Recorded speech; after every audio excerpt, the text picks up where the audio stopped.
ஒரு 20 வயது இளம்பெண் திருமணமாகி தன்னுடைய கணவன் வீட்டுக்கு போறா. அவ கணவன் வீடு ரொம்ப விசித்திரமா இருக்கு. அங்க ஒரு ரகசியம் புதைஞ்சிருக்கு. அது என்ன ரகசியம் அப்படின்னு உடைபடுற தருணத்துல அவளுக்கு ஒண்ணு மட்டும் புரியுது. தான் ஒரு மோசமான இடத்துல வந்து மாட்டிக்கிட்டோம், அங்கிருந்து தப்பிக்கிறதுக்கு வேற வழியே கிடையாதுன்னு.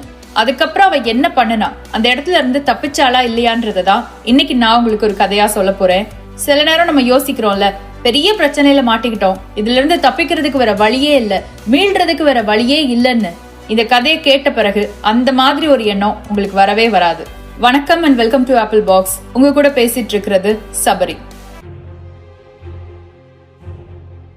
சுமார் 40 வருஷத்துக்கு முன்னாடி ஆந்திரால அனுப்பமான ஒரு பொண்ணு இருந்தா.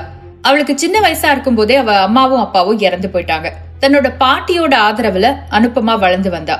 அவங்க பாட்டி கிட்டையும் பெருசாலாம் வசதி கிடையாது. அதனால அனுப்பமா ரொம்ப படிக்கல. 14 வயசுலயே படிப்பை நிறுத்திட்டு ஒரு மில்லுக்கு வேலைக்கு போயிட்டா. தனக்கு கிடைச்ச சொற்ப வருமானத்துல தன்னோட பாட்டியையும் கவனிச்சுக்கிட்டா. நாட்கள் நகர்ந்து போச்சு. அனுப்பமாவுக்கு 20 வயசாச்சு. இப்படி இருக்கும்போது ஒரு நாள் அந்த மில்லுக்கு வயதான நபர் ஒருத்தர் வந்தாரு. அந்த மில் ஓனரோட சொந்தக்காரர்ங்கிற பேர்ல வந்த அந்த வயதான நபர் கொஞ்ச நேரம் அனுப்பமாவையே உத்து பார்த்தாரு. நேரா அவ வீட்லயே போய் அவ பாட்டி கிட்ட அவளை பெண் கேட்டாரு. அவரு திருமணம் செஞ்சுக்கிறதுக்காக இல்ல, அவரோட தம்பி ஒருத்தருக்கு அனுப்பமாவை திருமணம் செஞ்சு வைக்கிறதுக்காக. ஆனா அந்த இடத்துல ஒரு சிக்கல் என்னன்னா, அந்த வயதானவருடைய தம்பிக்கு அனுப்பமாவை விட 20 வயசு ஜாஸ்தி. மேலும் ஏற்கனவே அவருக்கு திருமணமாகி இருந்தது. ஆனா திருமணமாகி 15 வருஷம் ஆன பிறகும் அவருக்கும் அவர் மனைவிக்கும் குழந்தைகள் கிடையாதான். அவங்க மனைவிக்கு பிரச்சனை இருக்குன்னு, அதுக்கு மேல அவங்களுக்கு குழந்தை பிறக்காதுன்னு மருத்துவர்களும் சொல்லிட்டாங்களாம். அதனால அந்த நபருக்கு 2வது மனைவியாக அனுப்பமாவை பெண் கேட்டு வந்திருந்தாரு அந்த முதியவர். அவ பாட்டி முதல்ல யோசிச்சாங்க. ஆனா 5 நிமிஷத்துல கல்யாணத்துக்கு ஒத்துக்கிறேன்னாங்க. அனுப்பமா அதை கொஞ்சம் கூட எதிர்பார்க்கல. தன்னோட பாட்டி கிட்ட சண்டை போட்டா. எனக்கு இந்த கல்யாணம் வேண்டாம், நான் மில்லுல வேலை பார்த்துட்டு உங்க கூடவே இருந்துடுறேன்னா. ஆனா தான் காலத்துக்கு பிறகு அவளுக்கு யாருமே துணை கிடையாதுன்னு, யார் துணையும் இல்லாம இருக்கிறது பாதுகாப்பு இல்லைன்னு சொல்லி கட்டாயப்படுத்தி அவளை திருமணத்துக்கு சம்மதிக்க வச்சாங்க பாட்டி. அடுத்த 5 நாட்கள்ல எல்லாம் வேகமா நடந்துச்சு. ஒரு சிறிய கோவில்ல வச்சு அனுப்பமாவுக்கும் அந்த நபருக்கும் திருமணம் நடந்துச்சு. கண்கள்ல கண்ணீரோட, மனசு முழுசும் 1000 கேள்விகளோட தன்னோட கணவன் வீட்டுக்கு பயணப்பட்டு போனா அனுப்பமா. அவ அவ்வளவு நாள் இருந்த இடம் பாத்தீங்கன்னா ஒரு நகரம்தான். வசதிதான் பெருசா இல்லையே ஒழிய நிம்மதியா இருந்தா. ஆனா திருமணமாகி போன இடம் போக்குவரத்து வசதிகள் கூட இல்லாத ஒரு கிராமம். அவ கணவன் வீட்லயும் நிறைய பேர் இருந்தாங்க. எல்லார பாக்குறதுக்கும் அனுப்பமாவுக்கு பயமா இருந்துச்சு. குறிப்பா அவளோட கணவனை பாக்குறதுக்கு ரொம்பவே பயமா இருந்துச்சு. ஆனாலும் தன்னால முடிஞ்ச அளவுக்கு அந்த வீட்டுல இருக்கிறவங்களோட ஒத்து போகிறதுக்கு முயற்சி பண்ணனா அனுப்பமா. 5 நாட்கள் கடந்து போச்சு. 5வது நாளோட முடிவுல அனுப்பமாவுக்கு ஒரு விஷயம் புரிஞ்சிச்சு. அதாவது பேருக்குதான் அவளை திருமணம் செஞ்சு கூட்டிட்டு வந்திருக்காங்க. மத்தபடி அவரோட முதல் மனைவி அதே வீட்டுலதான் இருந்தாங்க. அந்த குடும்பத்தோட மொத்த அதிகாரமும் அவங்க கையில தான் இருந்துச்சு. அதை விட முக்கியமான விஷயம், அவங்க வயிறு வீங்கி போயிருந்துச்சு. அனுப்பமா கவனிச்சு பார்த்தா அந்த வயிறு பார்த்தா சாதாரண வயிறு மாதிரி இல்ல, கர்ப்பஸ்திரீகளுடைய வயிறு மாதிரி இருந்துச்சு. அது ஒரு 6 மாசம் கர்ப்பமா இருந்தா வயிறு எப்படி இருக்கும், அந்த அளவுக்கு அவங்க வயிறு பெருசா இருந்துச்சு. அனுப்பமாவுக்கு அதை பார்த்ததுல இருந்து குழப்பம். ஒருவேளை உண்மையாவே அவங்க கர்ப்பமா இருந்தா அது நல்ல விஷயம்தான். ஆனா இந்த அளவுக்கு வயிறு பெருசா இருக்குதுன்னா தனக்கு குழந்தை வரப்போகுதுன்னு அவங்க 2 பேருக்குமே தெரியும். அப்படி இருக்கும்போது தன்னை ஏன் கல்யாணம் பண்ணணும், அதுவும் இவ்வளவு அவசரமா திருமணம் செஞ்சு தன்னை எதுக்காக இந்த வீட்டுக்கு கூட்டிட்டு வரணும் அப்படிங்கறது அனுப்பமாவோட கேள்வி. ஆனா அவ மனசுல இருந்த எந்த கேள்விக்கான பதிலும் அவளுக்கு கிடைக்கவே இல்ல. அந்த வீட்டுல இருக்கிறவங்க யாருமே அவ கூட பேசுறதும் இல்ல. கணவரும் கூட சேலை கட்டுன ஒரு பொம்மையை எப்படி நடத்துவாங்களோ அப்படிதான் அனுப்பமாவை நடத்தினாரு. அவ மனசு விரக்தி அடைஞ்சிச்சு. அந்த வீட்டுல ஏதோ மர்மம் இருக்கு, தன்னோட கல்யாணத்துக்கு பின்னாடி ஏதோ ரகசியம் இருக்குன்னு அவளுக்கு உறுதியா தோணுச்சு. இப்படி இருக்கும்போது அந்த ஊர்ல விமர்சையா கொண்டாடப்படுற ஒரு திருவிழாவும் வந்துச்சு. நம்ம ஊர்ல எல்லாம் திருவிழா அழைப்பு வந்தா சொந்தக்காரங்க தானே வீட்டுக்கு வருவாங்க. ஆனா அனுப்பமாவோட வீட்டுல ரொம்ப வித்தியாசம். திருவிழா அழைப்பு வந்த அடுத்த நாளே ஒரு மந்திரவாதி பெண் அந்த வீட்டுக்கு வந்தா. அந்த வீட்டுல இருக்கிறவங்களும் அவளை ராணிய கவனிச்ச மாதிரி கவனிச்சாங்க. அவளுக்குன்னு தனி அறை, அவளுக்கான ஒரு சமையல், அவளுக்குன்னு ஒரு வேலைக்காரன். அதெல்லாம் பார்க்கும்போது அனுப்பமாவுக்கு ஆச்சரியமா இருந்துச்சு. அதை விட ஆச்சரியம் இரவு நேரங்கள்ல அவ செஞ்ச பூஜை தான். பொதுவா நம்ம ஊர்ல பாக்குற எந்த சாமி படமும் அந்த பூஜையில இருக்காது. வெறும் எலும்புக்கூடுக்கு தான் அவ பூஜை பண்ணுவா. அந்த பூஜை முடிஞ்ச பிறகு ஏதோ ஒரு தீர்த்தம் கொடுப்பா. அந்த தீர்த்தத்தை குடிச்ச பிறகு அனுப்பமாவ அறைக்கு வருவா. அவளுக்கு தூக்கம் வரும். அதுக்கப்புறம் அங்க என்ன நடக்குதுன்னு அவளுக்கு தெரியவே தெரியாது. சரியா அந்த மந்திரவாதி பெண் அந்த வீட்டுக்கு வந்த 4வது நாள் அனுப்பமாவுக்கு பொறி தட்டுச்சு. ஒருவேளை அவ கொடுக்கிற தீர்த்தத்துல ஏதாவது மயக்க மருந்து கலந்து கொடுத்திருப்பாளோ, அதான் அறைக்கு வந்த உடனே நம்ம தூங்கிடுறோமோ. ஒருவேளை நம்ம தூங்கின பிறகு இந்த வீட்டுல வேற ஏதாவது நடந்துச்சுன்னா, அதுல நம்ம மனசுல இருக்கிற கேள்விகளுக்கான பதில் இருந்துச்சுன்னா, இந்த மாதிரி தோணவுமே அந்த 4வது நாள் பூஜைக்கு பிறகு அவளுக்கு கொடுக்கப்பட்ட தீர்த்தத்தை அனுபமா குடிக்கவே இல்லை. அந்த இரவும் வழக்கம் போல தூங்க போனா. எல்லார் முன்னாடியும் தூங்குற மாதிரி நடிச்சா. சரியாவாத மாதிரி நடிச்சு ஒரு 1/4 மணி நேரம் கடந்த பிறகு அந்த வீட்டுல சலசலப்பு கேட்டுச்சு. அவளை தவிர அந்த வீட்டுல இருக்கிற மத்த எல்லாரும் மந்திரவாதியுடைய அறைக்கு போனாங்க. அந்த அறையுடைய கதவை பூட்டிக்கிட்டாங்க. எல்லாரும் போயிட்டாங்க. தன்னை பாக்குறதுக்கு வேற யாரும் இல்லைன்னு தெரிஞ்சதும் அனுபமா படுக்கையில இருந்து எழுந்தா. அவளுக்கு புத்தி கூர்மை ஜாஸ்திங்க. அந்த வீட்டுக்கு வந்த பிறகு எப்போ அவளுக்கு அவங்க எல்லார் மேலயும் சந்தேகம் வந்துச்சோ அப்பவே அந்த வீட்டை நல்லா ஆராய்ஞ்சு வச்சிருந்தா. அந்த வீட்டோட முக்கு மூளை எல்லா பகுதியும் தெரிஞ்சு வச்சிருந்தா. அதனால அவளுக்கு அந்த மந்திரவாதியுடைய அறையின் மேல் பகுதியில் இருந்த துவாரத்தை பத்தி நல்லாவே தெரியும். மாடியில ஒரு சந்து இருக்கும். அந்த சந்துக்குள்ள பழைய பொருள் எல்லாம் போட்டு வச்சிருப்பாங்க. அந்த சந்துக்குள்ள நுழைஞ்சா இந்த துவாரத்தை பார்க்கலாம். துவாரம் வழியா அந்த அறைக்குள்ள என்ன நடக்குதுன்னு பார்க்கலாம். அனுபமாவுக்கு இது ஞாபகம் வர சரியா அந்த இடத்துக்கு போனா. துவாரத்தின் வழியா அந்த அறையில என்ன நடக்குதுன்னு உத்து பார்த்தா. அவங்க பேச பேச ஒவ்வொரு ரகசியமா உடைப்பட அனுபமாவோட ரத்தம் உறைஞ்சு போச்சு. அப்படி அவ என்ன கேட்டான்னு நம்மளும் தெரிஞ்சுக்கணும்னா, ஒரு 7 மாசத்துக்கு முன்னாடி அந்த வீட்டுல என்ன நடந்ததுங்கிறத நம்மளும் தெரிஞ்சுக்கணும். நம்ம முன்னாடி பார்த்த மாதிரிதான் அனுபமா இப்ப திருமணம் செஞ்சிருக்கிற அந்த நபருக்கு பல வருடங்கள் குழந்தை இல்லாம இருந்துச்சு. சொல்ல போனா அவங்க வீட்டுல யாருக்குமே குழந்தை இல்ல. அப்போதைக்கு அந்த குடும்பத்தோட கடைசி மகனான அனுபமாவோட கணவனுக்கு மட்டும்தான் இதுக்கு மேல குழந்தை பிறக்கிறதுக்கு வாய்ப்பும் இருந்துச்சு. ஒரு மந்திரவாதிய பார்க்கலான்னு அவங்க முடிவு செஞ்சாங்க. தெரிஞ்சவங்க மூலமா நல்லம்மான்ற மந்திரவாதிய கூப்பிட்டு பரிகாரம் செஞ்சாங்க. அவ செஞ்ச பரிகாரமா இல்ல எதேச்சையாவான்னு தெரியல. அடுத்த மாதமே அந்த நபருடைய மனைவி கருவுற்றாங்க. அந்த வீட்டுல இருக்கிறவங்க நல்லம்மாவை தெய்வம் மாதிரி பார்க்க ஆரம்பிச்சாங்க. அந்த இடத்துலதான் ஒரு சிக்கலும் வந்துச்சு. அந்த நபருடைய மனைவி கருவுற்றாங்கன்னு சொன்னேன்ல, அதை கேள்விப்பட்ட அடுத்த வாரத்துல இருந்தே அந்த குடும்பத்துல எதிர்மறையான நிகழ்வுகள் நிறைய நடக்க ஆரம்பிச்சிச்சு. பயிர்கள் கருகுச்சு, வியாபார கப்பல் மூழ்குச்சு, குடும்பத்துல இருக்கிறவங்களுக்கு உடல் நலமும் சரியில்லாம போச்சு. அதனால அந்த குடும்பத்துல இருக்கிறவங்க மறுபடியும் நல்லம்மா கிட்ட போனாங்க.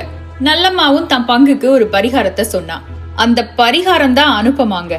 அதாவது அந்த குழந்தை உருவான நேரம் சரியில்லைனோ, அந்த குடும்பத்துல இருக்கிற யாருக்குமே இப்ப அதிர்ஷ்டம் இல்லைனோ, யாராவது ஒரு அதிர்ஷ்டசாலி பெண்ணை கூட்டிட்டு வந்து அந்த குடும்பத்துல 15 வருஷம் வச்சிருக்கணும்னு ஒரு கேவலமான விஷயத்த சொன்னா நல்லம்மா.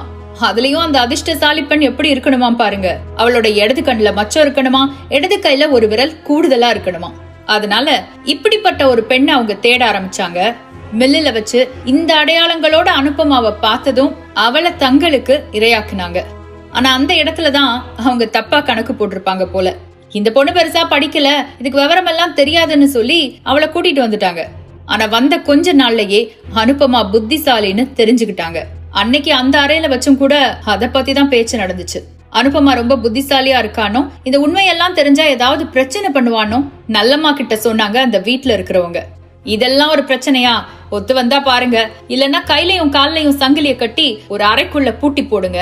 யாராவது கேட்டா பைத்தியம்னு சொல்லிக்கலாம். ஆனா 15 வருஷம் அவ இந்த வீட்டுலதான் இருக்கணும், அதை மட்டும் மறக்காதீங்கன்னு இரக்கமே இல்லாம சொன்னா நல்லம்மா. துவாரம் வழியா இதையெல்லாம் தெரிஞ்சுக்கிட்ட அனுபமாவுக்கு கையும் காலும் நடுங்குச்சு. அந்த இடத்துல அவ கத்தலாம், அழலாம், கூப்பாடு போடலாம், என்ன வேணாலும் பண்ணலாம். ஆனா எதை பண்ணாலும் அடுத்த நிமிஷமே கையில கால சங்கிலிய மாட்டி பைத்தியம்னு முத்திர குத்தி ஒரு அறைக்குள்ள அடைச்சிருவாங்க. அவங்க எல்லாம் வேற பணக்காரங்க, அதிகாரம் படைச்சவங்க, அவளால என்ன செய்ய முடியும்? அதனால அவ புத்திசாலித்தனமா யோசிச்சா, இது எதுவுமே நமக்கு தெரியாத மாதிரி நடிக்கணும், பொறுமையா இருந்து நேரம் வரும்போது இந்த இடத்துல இருந்து தப்பிக்கணும்னு அவ முடிவு செஞ்சா. அமைதியா வேலை பார்த்துட்டு அந்த வீட்லயே இருந்தா. ஆனா ஒவ்வொரு நாள் இரவும் அங்கிருந்து தப்பிக்கணும்னு மட்டும் அவளுக்கு தோணிட்டே இருக்கும். ஏன்னா அந்த வீட்டுல இருக்கிறவங்க எல்லாருக்குமே மூட நம்பிக்கை ஜாஸ்தி. இன்னைக்கு அந்த நல்லம்மா அவளை கூட்டிட்டு வர சொன்னாங்க, கூட்டிட்டு வந்தாங்க. ஒருவேளை நாளைக்கு கொல்ல சொன்னா கொன்றுவாங்கல்ல. அளவு கடந்த மூட நம்பிக்கை இருக்கிறவங்க கிட்ட யார் தான் இருக்க முடியும்? அதனால ஒவ்வொரு இரவும் அங்கிருந்து எப்படி தப்பிக்கிறதுன்னு தான் யோசிப்பா அனுபமா. மாதங்கள் கடந்து போச்சு. சரியா அவளுக்கு திருமணம் முடிஞ்சதுல இருந்து 3வது மாதம் அந்த வீட்டு பெண்ணுக்கு குழந்தை பிறந்துச்சு. அந்த இடத்த தனக்கு சாதகமாக்கிக்கிட்டா அனுபமா. அடடா, நான் இததான் வேண்டிட்டே இருந்தேன், அக்காவுக்கு குழந்தை பிறக்கணும்னு தான் நான் நினைச்சிட்டே இருந்தேன். நல்ல வேளை குழந்தை பிறந்துருச்சு. ஆனா எனக்கு ஒரு நேர்த்தி கடன் இருக்கு. இங்க இருந்து கொஞ்ச தூரத்துல ஒரு கோவில் இருக்குல்ல, அந்த கோவில்ல ஒவ்வொரு வெள்ளிக்கிழமையும் அங்க பிரதட்சணம் செய்யறதா நான் வேண்டிக்கிட்டேன். அதை நான் நிச்சயமா செய்யணும், இல்ல குழந்தைக்கு ஏதாவது வந்துரும்னு சாதுரியமான ஒரு பொய்ய சொன்னான். அவங்களும் அதை ஒத்துக்கிட்டாங்க. ஒவ்வொரு வெள்ளிக்கிழமையும் 2 அடியாட்களை அவளுக்கு காவலுக்கு போட்டு அவளை கோவிலுக்கு அனுப்பி வச்சாங்க. ஆனா அனுபமா போட்டிருந்த திட்டத்தை அவங்க யாருமே யூகிக்கல. ஆமாங்க, போக்குவரத்து அதிகமில்லாத அந்த கிராமத்துல ஒரே ஒரு ரயில் நிறுத்தம் மட்டும் இருந்துச்சு. வெள்ளிக்கிழமை மட்டும் ஒரு ரயில் அந்த கிராமத்துக்கு வந்து போச்சு. ஒரு தடவை குடும்பத்தோட கோவிலுக்கு போகும்போது அந்த ரயிலோட சத்தத்தை அனுபமா கேட்டிருக்கா. திருமணமாகி அந்த ஊருக்கு வந்த அன்னைக்கு அவங்களோட கார் ஒரு ரயில் வந்ததால நிறுத்தி வைக்கப்பட்டதையும் அவ பாத்திருக்கா. அதனால அவளுக்கு நல்லா தெரியும் வெள்ளிக்கிழமை அந்த ஊருக்கு ஒரு ட்ரெயின் வரும். ஆனா அதுக்குன்னு முதல் வெள்ளிக்கிழமையே அந்த ரயில்ல ஏறி எல்லாம் போக முடியாது. அவளுக்கு ரயில் நிலையம் எங்க இருக்குன்னே தெரியாது. போற வேகத்துக்கு அடியாட்களும் பிடிச்சிருவாங்க. அதனால அடிக்கடி கோயிலுக்கு போய் சுத்தி தனக்கு சாதகமா என்னெல்லாம் இருக்குன்னு பாத்துட்டு தான் அவ ஒரு திட்டமே போடணும். பொறுமையா அதையும் செஞ்சா அனுபமா. தொடர்ந்து 4 மாதங்கள் ஒவ்வொரு வெள்ளிக்கிழமையும் தவறாம கோவிலுக்கு போனா. இந்த இடத்துலதான் அவளோட புத்திசாலித்தனத்தை நம்ம எல்லாரும் புரிஞ்சுக்கணும். அவ என்ன நேர்த்தி கடன் வேணாலும் வேண்டியிருக்கலாம். ஆனா அவ எதனால அங்க பிரதர்ஷனம் வேண்டுனா தெரியுமா? அத வேண்டுனா மட்டும்தான் கோவிலுக்கு பின்னாடி போற வாய்ப்பு அவளுக்கு கிடைக்கும். அதான் இந்த உடையெல்லாம் மாத்துறதுக்காக போகணும்ல, அதுக்கு ஒரு 10-15 நிமிஷமாவது ஆகும்ல. அது வரைக்கும் அடியாட்கள் கோவில்ல காத்திருந்துதானே ஆகணும். அதுவும் கூட்டம் எல்லாம் இருந்துச்சு, நான் காத்திருந்தேன்னு சொன்னா 1/2 மணி நேரம்னாலும் அவங்க காத்திருந்துதான் ஆகணும். சொல்ல போனா அந்த 1/2 மணி நேரத்தை தான் தனக்கான நேரமா எடுத்துக்கிட்டா அனுபமா. ஆமாங்க, ஒவ்வொரு முறையும் படபடன்னு ஆடைய மாத்திக்கிட்டு ரயில் நிலையத்தை நோக்கி அவ கால்கள் ஓடும். அந்த கோவில்ல இருந்து ரயில் நிலையத்துக்கு போக எவ்வளவு நேரம் ஆகும், குறுக்கு வழி ஏதாவது இருக்கா, ஒவ்வொரு வெள்ளிக்கிழமையும் ரயில் எந்த நேரத்துக்கு வருது, இது எல்லாமே அவளுக்கு தெரிஞ்சாதான் அவ தப்பிக்க முடியும் இல்லையா? ஓடிய கால்கள் இது எல்லாத்தையும் அவளுக்கு சொல்லி கொடுத்துச்சு. சரியாக அந்த வீட்டுல குழந்தை பிறந்ததுல இருந்து 6வது மாசம் ஒரு திட்டம் தயாராச்சு. திட்டம் நிறைவேற நாளும் வந்துச்சு. அந்த நாள் எப்பவும் போல எல்லார்கிட்டையும் சொல்லிட்டு பூஜைக்கு தேவையான பொருட்கள் எடுத்துக்கிட்டு கோவிலுக்கு கிளம்பின அனுபமா கூடவே அந்த அடியாட்களும் பின்தொடர்ந்து வந்தாங்க. அன்னைக்கும் அந்த பூஜை நடந்துச்சு. அன்னைக்கும் அந்த நேர்த்தி கடன் நடந்துச்சு. அன்னைக்கும் உடை மாற்றுவதற்காக அனுபமாவின் கால்கள் அந்த கோவிலுக்கு பின்புறம் போச்சு. ஆனா அப்படி போன கால்கள் 1/2 மணி நேரம் ஆகியும் திரும்பி வரல. அடியாட்கள் பதபதச்சாங்க. பக்கத்திலேயே ரயில் சத்தம் கேட்கவும் அனுபமா அதுலதான் தப்பிச்சிருப்பான்னு யூகிச்சாங்க. நேரா அந்த வீட்டுக்கு போய் அந்த வீட்டு ஆட்கள் கிட்ட நடந்ததை சொல்லி வச்சாங்க. அனுபமாவோட கணவருக்கு தலையே சுத்திருச்சு. அவங்க நம்பிக்கை என்ன, அனுபமா எவ்வளவு நாள் அந்த வீட்டுல இருக்காளோ அவ்வளவு நாள் தான் அவங்களுக்கு அதிர்ஷ்டம். அவளே அங்க இருந்து போயிட்டா அதிர்ஷ்டம் போயிரும்ல. அதை விட அவங்கள ஏமாத்துற அளவுக்கு ஒரு பொண்ணுக்கு எப்படி தைரியம் இருக்கலாம்? கோவப்பட்டாங்க. சுத்தி இருக்கிற அத்தனை ஊர்லயும் அவங்களுக்கு தெரிஞ்ச அத்தனை அடியாட்களையும் அனுபமாவை தேட சொன்னாங்க. அடுத்து வர்ற 2 நிறுத்தங்களுக்கு அவங்களுக்கு தெரிஞ்ச அடியாட்கள் உண்டு. அதனால எல்லாருக்கும் தகவல் சொன்னாங்க, எல்லாரையும் தேட சொன்னாங்க. ஆனா அப்படி தேடியும் அடுத்து வந்த 2 நிறுத்தங்கள்ல அந்த அடியாட்கள் ஏறி ரயில் முழுவதும் தேடியும் அனுபமாவை கண்டுபிடிக்க முடியல. அவள மாதிரியே உடை அணிந்த, அவள மாதிரியே நீளமான கூந்தல் கொண்ட எந்த பெண்ணும் அந்த ரயிலுடைய எந்த பெட்டியிலையும் இல்ல. ஏன் தெரியுமா? அந்த ரயில்ல ஏறின அடுத்த நொடியே தலையை சிரைத்து கொண்டு உடையை மாற்றிக்கொண்டு ஒரு ஆண் போல வேடமிட்டு கொண்டாள் அனுபமா. அவளுக்கு இவங்களெல்லாம் பத்தி ஏற்கனவே தெரியுங்க. அவ தப்பிச்சு போனா அடுத்தடுத்து அவங்க எப்படி தேடுவாங்கன்னு அவளுக்கு நல்லாவே தெரியும். அந்த 6 மாசமும் அவ சும்மா கோயிலுக்கு போனா, சும்மா ரயில் நிலையத்துக்கு போனான்னு நினைச்சீங்களா? கிடையாதுங்க. அவளுக்கு தேவையான ஒவ்வொரு பொருளையும் சேகரிச்சா. ஒவ்வொரு பொருளையும் ரயில் நிலையத்துக்கு போற வழியில ஒவ்வொரு இடமா ஒளிச்சு வச்சா. பணம், கத்தி, துண்டு, துணிமணி, சுருட்டு எல்லாம். அதுக்கப்புறமும் கூட அந்த ரயில் எங்க போய் சேருதோ அங்க போனா மாட்டிக்குவோன்னு சொல்லி இடையில பல இடங்கள்ல நின்னு பல ரயில்களில் பல திசைகளுக்கு பிரயாணிச்சு கோவாவுக்கு போய் அவள் பயணம் முடிஞ்சது. இதுல பாத்தீங்களா, அவ வாழ்க்கையில ஒரு கட்டத்துல தெரியக்கூடாத ஒரு பெரிய உண்மையை தெரிஞ்சுக்கிட்டா. மாட்டக்கூடாத ஒரு தவறான இடத்துல மாட்டிக்கிட்டா. ஆனா கத்தல, கூப்பாடு போடல, பிரச்சனை பண்ணல, தனக்குத்தானே எதையும் ஊதி பெருசாக்கல. மாற பொறுமையா இருந்தா, தெளிவா சிந்திச்சா, புத்திசாலித்தனமா யோசிச்சு தனக்கான வழிய தானே செதுக்குனா.